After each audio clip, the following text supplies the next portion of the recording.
Hello guys! We're back! It's me, Sarah, and Schmeat. So we bought this one, the Cinnabon. Schmeat got the churros. Here. He got churros with dipping sauce. I don't know what it's called. Frosting something.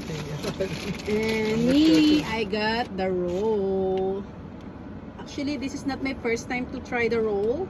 I love their roll, cinnamon roll, but this is my first time to try the churros.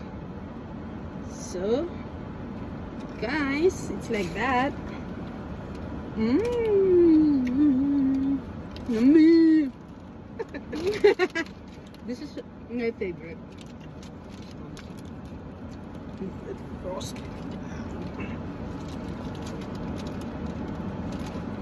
Churros.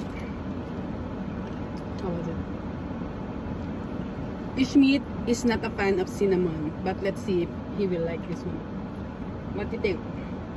That is old. Is it a yes or a no? No. No? Never try. I think they gave us old. It's not just like fresh.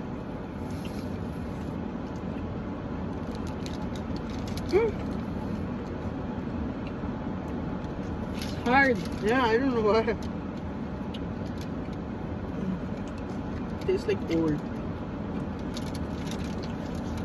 It's hard like a rock. So you will not eat? I don't know. I'll try the cinnamon one. That looks good. Why they gave us this one hard? Here, you can try.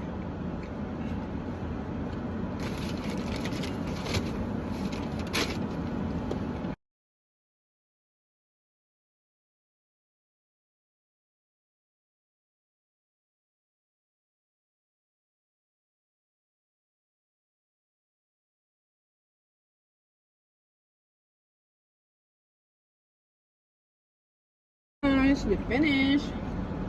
Look. But we are not able to eat the churros. It's so hard.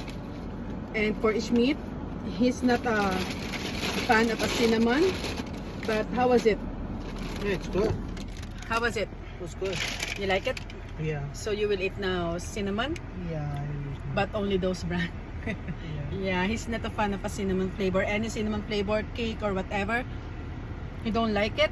But this cinnamon roll from Cinnabon, he really like it, right?